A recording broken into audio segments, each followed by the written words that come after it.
कहिए कि कल मेरा प्रोग्राम अभी लाइव टेलीकास्ट देख रही है, कल भी ये वक्त देखिए 6:15 से लेके 10 बजे तक के, इंशाअल्लाह जवाब आपको मिलेगा। लेकिन ये कहना चाहता हूँ कि गोश्त खाना मुसलमान के लिए फ़र्ज नहीं है। किधर भी नहीं लिखा है कुरान या हदीस में क्या मुसलमान को गोश्त खाना फ़र्ज है। कई बार अगर आपका जिस्म गोश्त को हजम नहीं कर सकता है, कई बार कुछ लोगों में, तो उस टाइम गोश्त मत खाओ। आम तौर पे इंसान हजम कर सकता है। अगर आपको कुछ बीमारी है जिससे गोश्त की वजह से आपको तकलीफ होती है तो मत खाओ, खाना फर्ज नहीं है। लेकिन अक्सर आम इंसानों के लिए खाना अच्छी बात है। जो चीज़ हर इंसान के लिए गलत है, नुकसानदार है, वो हराम है। मिसाल के तौर पे शराब, शराब अक्सर इंसानों के लिए नुकसानदार है, गोश्त ऐसा नहीं है। लेकिन आपकी बीवी को अगर गोश्त पसंद नहीं है और उसे गोश्त का टेस्ट पसंद नहीं है या अच्छा नहीं लगता, वो बिल्कुल फिर भी अच्छी मुसलमान रह सकती है अगर मानती है कि खुदा एक है और बुत परस्ती नहीं करती है। मेरी औरत ये समझती है कि अगर मैं मुसलमान बनता हूँ तो मैं कंपलसरी गोश्त खाऊंगा और उसको भी खिलाऊंगा। तो वो आप अपने तरीके से बताओगे तो थोड़ा फर्क पड़ेगा। भाई को डर है क्या उसकी बीवी समझती है कि अगर ये भाई मुसलमान बन गए तो उसके लिए कंपलसरी और बीवी को खिलाना भी कंपलसरी। उसके लिए भी कंपलसरी नहीं और बीवी को खिलाना कंपलसरी बिल्कुल नहीं है। और एक बात कहूंगा मैं, भाई साहब, आप ये कह सकते हैं कि मैं मुस्लिम बनूंगा, आप भी मुस्लिम बनेंगे तो मैं गोश्त खाना छोड़ दूंगा। अगर आपकी बीवी इस्लाम कबूल करने को राजी है आपके गोश्त नहीं खाने की वजह से, तो मैं आपसे इल्तिजा करूंगा, दरख्वास्त करूंगा कि गोश्त खाना छोड़ दो इस्लाम कबूल करने के बाद। आपकी बीवी अगर इस्लाम कबूल करती है तो दोनों को निजात मिलेंगी।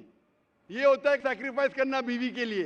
बिल्कुल ऐसा ही करूंगा। जैसे कहा था कि एक सजदा जिसे तू समझता था गिरा है, एक सिजदा जिसे तू समझता था गिरा है, हजारों सिजदे से देता है आदमी को नजात। मतलब जिससे डर है आपके बीवी को कि वो इस्लाम कबूल करेंगे, कबूल कर लेंगी तो इंशाअल्लाह बाकी परेशानी से उसे निजात मिलेंगी। मैं आपसे पूछना चाहता हूँ भाई साहब, आप इस्लाम कबूल करना चाहते हैं? बिल्कुल करना चाहता आप मानते हैं कि खुदा एक है? हूँ। बिल्कुल एक है। आप मानते हैं कि बुत परस्ती गलत है? बिल्कुल गलत है। आप मानते हैं मोहम्मद सल्लल्लाहु अलैहि वसल्लम आखिरी पैगंबर है? हाँ, आखिरी पैगंबर। आपको कोई भी जबरदस्ती करे इस्लाम कबूल करने के लिए? बिल्कुल नहीं। कोई भी दबाव? बिल्कुल नहीं। आप दिल से करना चाहते हैं? दिल से, अपने होशो आवाज में? होशो आवाज। कोई भी जबरदस्ती नहीं कर रहा है? नहीं। इंशाल्लाह मैं अरबी में कहूंगा, आप उसे दोहराइए। अशहदु अशहदु अल्लाह अल्लाह इलाहा इलाहा इल्लल्लाह इल्लल्लाह व अशहदु व अशहदु अन्ना अन्ना मोहम्मदन मोहम्मदन अब्दुहु अब्दहु व रसूलुहु। उर्फुल। मैं शहादत देता हूँ मैं शहादत देता हूँ कि अल्लाह के अलावा अल्लाह के अलावा कोई माबूद नहीं कोई माबूद नहीं और मोहम्मद सल्लल्लाहु अलैहि वसल्लम उसके पैगंबर और बंदे हैं। माशाअल्लाह आप मुसलमान बन चुके और मैं दुआ करता हूँ कि अल्लाह आपकी परेशानी दूर करे और दुआ करता हूँ कि आपकी बीवी को भी हिदायत दे। हाँ सर, मैं क्या बोल रहा हूँ कि मेरे लड़के का नाम सचिन है, सचिन कदम है। जी हाँ। मैं मेरा नाम साजिद रख रहा हूँ, साजिद। लेकिन सरनेम में मेरा कदम ही रखूंगा क्योंकि मेरे पिताजी बहुत ग्रेट इंसान थे, बहुत अच्छी अच्छी बातें करते थे वो, और मेरे को उन्होंने वैसे ही जीने के लिए सिखाया। वो बोलते थे कि ज़िंदगी में हमेशा स्टाइल से जीना चाहिए और ज़िंदगी का सच्चा स्टाइल दूसरों के लिए जीना चाहिए। तो मैंने जब हैंडीकैप मेरे औरत से शादी किया तो उसके बाद मैं बहुत तकलीफ के साथ में अपनी ज़िंदगी गुजारा हूँ। मैं चाहता हूँ कि आज के बाद में मेरे ज़िंदगी में वापस तकलीफ नहीं आए। मैं मुसलमान बन रहा हूँ, तो इसके लिए सब मेरे मुसलमान भाई मेरे लिए दुआ करें। इंशाल्लाह भाई साहब की दरख्वास्त है, हम दुआ करें उनकी ज़िंदगी में तकलीफ ना आए। आपने कहा कि आपका नाम साजिद रखना चाहते हैं, अल्हम्दुलिल्लाह अच्छा नाम है।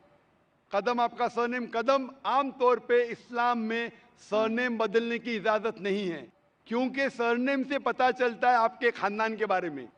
तो आपको सरनेम वही रखना ज़रूरी है। अच्छा। आप बदलना चाहे तो भी मत बदलिए। अच्छा। आप अपना नाम बदल सकते हैं लेकिन सरनेम मत बदलिए। मेरा जो लड़का है भाई साहब, बोलिए भाई साहब, बाकी लोग आपके पीछे खड़े हैं। हाँ जी, आप चाहते हैं आपके मुश्किल दूर हो तो दुआ करने के लिए कह रहा हूँ लोग से। आप सवाल पे सवाल करेंगे तो दुआ करने का टाइम ही नहीं देंगे ना। बराबर कि नहीं? हम दुआ करते हैं कि अल्लाह ताला आपके जिंदगी को आसान बनाए, लेकिन ये नहीं कहूंगा कि तकलीफ ना आए, ये कहूंगा कि जो आपके आखिरत के हक में हो।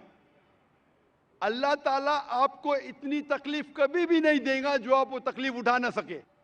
कुरान मजीद में अल्लाह ताला फरमाते हैं सूरह बकरा में सूरह नंबर 2 आयत नंबर 286 में कि अल्लाह सुब्हाना व तआला कोई भी इंसान को इतनी तकलीफ नहीं देता कि वो उठा न सके। अल्लाह ताला का वादा है, फिर भी हम दुआ करते हैं या रब हमें इतनी